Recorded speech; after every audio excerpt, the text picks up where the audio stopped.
아멘. 오늘도 하나님의 말씀 앞에 나오신 성도님들 주님의 이름으로 환영하고 축복합니다.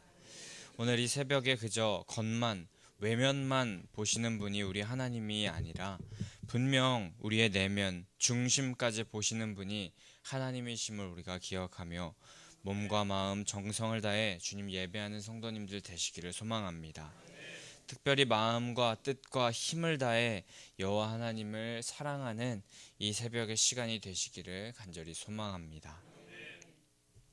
오늘은 바리새인들의 외식을 지적하시는 예수님의 말씀을 우리가 듣게 됩니다. 저는 바리새인이 성경에 등장하고 또 예수님께서 그들의 외식을 지적하시는 말씀이 나올 때마다 안타깝게도 현재 나의 모습이 또 이 땅의 사람들의 모습이 이 모습 같지 않은가, 너무 닮아 있지 않은가라는 그런 생각에 마음에 찔림이 있고 또 내 마음이 계속하여서 어떻게 해야 되나 이 마음을 잘 돌이켜야 될 텐데라는 마음이 있는데 오늘 우리에게 깨닫게 하시고 또 마음에 찔림을 주실 때 우리가 받아서 쳐버리고 또 귀를 닫아버리는 그런 시간이 되는 것이 아니라 오늘 겸허히 받아들이고 또 탄식하고 회개하며 다시금 하나님께서 설정해 주시는 그 방향으로 그 방향을 맞추겠다는 결단을 올려드리는 시간 되시기를 소망합니다. 오늘 본문에서 한 바리새인이 예수님을 점심 식사에 초대하면서 이 말씀이 시작됩니다. 37절의 상반절에 보면 예수님께서 말씀하실 때 바리새인이 예수님을 초대했다라고 그렇게 말하는데 그것으로 보아서 우선 이 바리새인 전체 무리들이 예수님을 적대시하긴 했으나 오늘 본문의 이 바리새인은 예수님의 적절하고 또 논리적이며 감동적인 말씀에 깊이 감명을 받은 것 같습니다. 그래서 그분의 탁월한 가르침을 한번 받아보고자 그 식사에 그 예수님을 초대했던 것으로도 볼 수 있을 것 같습니다. 하지만 37절 말씀에서 그 후반에 보게 되면 점심 식사를 자기와 함께 잡수시기를 청한다라는 그런 말씀으로 보아서 우리가 또 생각해 볼 수 있는 것은 당시에 식사를 한다는 것, 그것은 자신과 동급인 관계로 여기는 사람과 식사를 했었다고 합니다. 그래서 우리나라에서 수준이 맞지 않는 사람과는 겸상을 하지 않는다 이런 말을 하곤 하는데 그런 말과 같이 그런 문화, 자신과 수준이 같은 사람이랑 식사를 하는 그런 문화가 유대시대에 있었던 것 같습니다. 그렇게 그 자기와 함께 식사를 하기를 청했다는 것, 그것은 예수님과 내가 같은 식탁에서 식사를 나눈다면은 많은 이들이 그 지혜로운 예수님과 나를 같은 위치로 보겠지라는 그런 마음과 동시에 예수님과 동급인 사람이 내가 아니겠느냐라는 그런 생각을 하는 마음일 수 있을 것입니다. 아마 저의 추측이지만 이 바리새인은 예수님의 가르침이 굉장히 매력적이기도 했지만 그와 동시에 방금 말씀드린 것과 같이 그분을 초청하면 나도 그와 같은 레벨이 되고 또 내가 그 정도 레벨이 되긴 하지라는 그런 마음을 가지고 두 마리 토끼를 잡는 셈 치면서 예수님을 초대한 게 아닌가 싶습니다. 그런데 우리도 이 바리새인과 같은 모습을 하고 있지 않은가 생각해 보아야 합니다. 예수님의 말씀을 두 마음을 가지고 우리가 듣지는 않습니까? 바리새인과 같이 그분의 가르침이 참 귀하고 소중하지만 그를 통해서 내가 얻을 이익 또한 생각하는 모습을 갖는 것처럼 두 마음, 두 모습을 가지고 있지는 않은가 생각해 보아야 할 것입니다. 그저 하나님께서 먼저 그의 나라와 그의 의를 구하게 되면 모든 것을 더하신다 하셨는데 우리는 먼저 내가 얻을 것에 대한 계산을 다 마친 후에 하나님의 말씀을 접하는 대하는 그런 신앙생활을 하는 모습이 있지는 않은가. 우리는 이런 생각을 하면서 순수하게 또 어린아이와 같이 그냥 말씀이라면 앞뒤 가리지 않고 따라가는 그런 우리들이 되어야 할 줄 믿습니다. 두 마음을 품지 않고 깨끗한 거룩한 한 마음으로 주님을 쫓는 성도님들 되시기를 소망합니다. 오늘 그리고 그 이후 38절에서 초대받은 예수님이 식사를 하시기 전에 손을 씻지 않는 그 모습을 바리새인이 보게 되었다고 말씀에 나옵니다. 이 손을 씻는다는 것이 위생상 문제이기도 했으나 죄 많은 세상과 접촉하여서 생기는 불결한 것을 제거하기 위한 과정으로 생각하여서 일반 유대인들도 제사장들 바리새인뿐만 아니라 일반인들도 모두 철저히 지켜오던 규범이었다고 합니다. 그런데 오늘 예수님께서 식사를 하시기 전에 손을 씻지 않고 그냥 식사하시는 모습을 보고 바리새인이 당황하고 그것을 이상히 여겼다라고 그렇게 말씀하고 있습니다. 그런데 이 문제는 손을 씻는 규범에 대하여서 우리가 조금 더 생각해 볼 필요가 있는데, 구약의 율법에는 손을 씻는 그 사람이 제사장들만 손을 씻도록 출애굽기의 30장에 반드시 씻어야 된다 명령하셨고, 이것은 그 율법에 근거한 것이 아니라 후대에 인위적으로 생겨난 관습이라는 것입니다. 제사장들만 손을 씻으면 되는 것을 바리새인들은 이것을 확대 적용해서 온 백성이 지켜야 하는 부수적인 관습으로 만들었다는 것입니다. 그리고 그들이 만들어낸 관습이 율법인 양 말하면서 그것을 지키지 않는 사람을 눈을 뜨고 불을 켜서 찾아내면서 책망하였던 것입니다. 예수님은 식전 손 씻는 행위가 율법의 본래 정신을 왜곡하고 있다는 것을 그 바리새인 앞에서 말씀하시고 싶으셔서 의도적으로 손을 씻지 않으신 것이었습니다. 그러면서 그런 이상히 여기는 그 모습을 보시고 예수님께서 39절에 너희 바리새인은 지금 잔과 대접의 겉은 깨끗하나 너희 속에는 탐욕과 악독이 가득하도다 라고 말씀하십니다. 예수님께서 바리새인들의 위선을 철저히 지적하시고 강력하게 책망하셨던 것입니다. 그 외식의 모습을 겉으로는 식전에 손도 씻고 채소에 11조도 내고 금식도 하고 고결하고 거룩한 그 삶을 산다고 말하는 것 같지만 실상은 하나님의 말씀, 율법을 왜곡하고 있고 왜곡된 관습 또한 지키지 않는 자를 어떻게 하면은 책망하고 쏘아붙일 그런 생각만 하고 있으며 가난하고 소외된 자들을 긍휼히 여기기보다는 멸시하고 탐욕으로 충만한 그들의 모습을 예수님께서 책망하신 것입니다. 이렇게 바리새인의 외식을 책망하시는 이 모습 앞에 우리가 과연 떳떳할 수 있을까 생각해 봅니다. 우리는 겉과 속이 같습니까?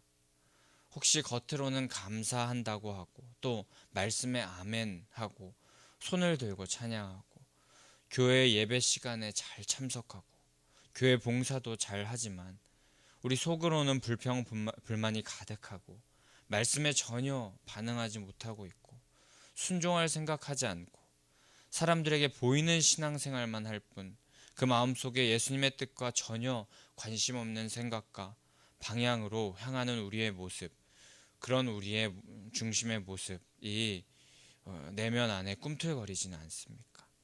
이런 겉과 속이 다른 모습을 생각해 보면 우리의 마음이 점점 답답해져 옴을 우리가 경험하게 됩니다. 그런데 우리가 처음부터 이러지는 않았습니다. 오늘 본문 바리새인들이라고 처음 태어날 때부터 탐욕과 악독이 가득했겠습니까? 안타깝게도 점점 변질되어 가는 것입니다. 하나님에 대한 사랑을 저버리고 우리 안에 끌어오르는 죄악된 습성에 따라서 우리가 점점 그 죄악을 따라가는 우리를 범해버린 것입니다. 이렇게 우리 오늘 이 새벽에 지금까지 우리가 범했던 우리를 만회하고 또 제거하기 위하여서 돌이켜야 할 줄 믿습니다. 우리를 지으시고 선하게 인도하신 하나님을 향한 사랑이 회복되어야 할 줄 믿습니다. 하나님을 경외하고 사모하는 마음이 우리 속에 다시금 자라나야 할 줄 믿습니다. 겉만 잘 꾸미면 변할 수 있을 거라는 어리석은 생각, 죄악에 우리 자신을 빼앗기는 생각은 이제 내버리고 겉과 속을 모두 새롭게 하시는 하나님 아버지께 사랑을 고백하며 우리의 존재를 온전히 내어 드려야 할 줄 믿습니다. 중심을 꿰뚫어 보시는 하나님 앞에 거룩하고 정결하기를 힘쓰는 하나님의 사랑받는 자녀가 되게 하여 달라고 이 새벽에 간구하는 시간 되시기를 소망합니다. 우리를 회복시킬 수 있는 것, 그것은 어떤 지식이나 또 방법, 노력 그런 것이 아니라 하나님의 사랑이 우리를 회복하게 하는 그 열쇠임을 우리는 반드시 기억해야 할 것입니다. 부디 절대 하나님의 사랑을 버리지 마시기 바랍니다. 하나님의 사랑이 우리를 새롭게 하고 하나님의 사랑이 우리를 모든 것에서 자유하게 하는 줄 믿습니다. 그리고 이어서 41절에서는 하나님께서 바리새인에게 말씀하시길 겉과 속이 다른 외식하는 자들이 회복되는 방법, 회복할 수 있는 방법을 말씀하시는데 그들 안에 있는 것으로 구제하라라고 말씀하십니다. 이는 그들의 마음속에 하나님의 사랑으로 채워서 탐욕과 악독으로 가득 찼던 것을 비우고 우러나는 진심의 마음으로 욕심은 버리고 사랑으로 섬기고 나누는 삶을 살라고 말씀하시는 것입니다. 우리도 하나님의 사랑을 본받아서 하나님을 사랑하는 마음으로 우리에게 주신 것들을 하나님께서 보시기에 더욱더 옳게 사용하는 자들 되어야 할 줄 믿습니다. 탐욕과 악독으로 더 가지려고, 더 가져서 빼앗기지 않으려고, 그래서 이익을 보려고, 육신적인 이익만을 보려고 하는 그런 마음이 아니라 순종하여서 구제하며 주신 것, 특히 재물을 또 옳게 사용한다면 평화와 자유가 우리 속에 찾아오고 또 예수 그리스도께 주시는 거룩과 깨끗함이 우리 가운데 함께 하실 것이라고 하십니다.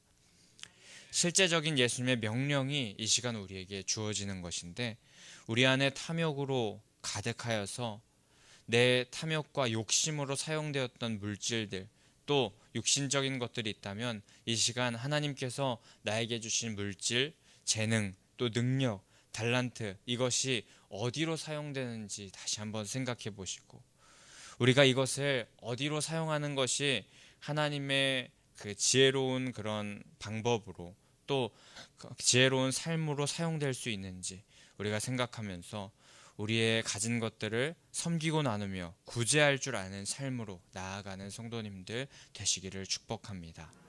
하나님의 회복이 말씀을 순종하는 자에게 임할 줄 믿습니다.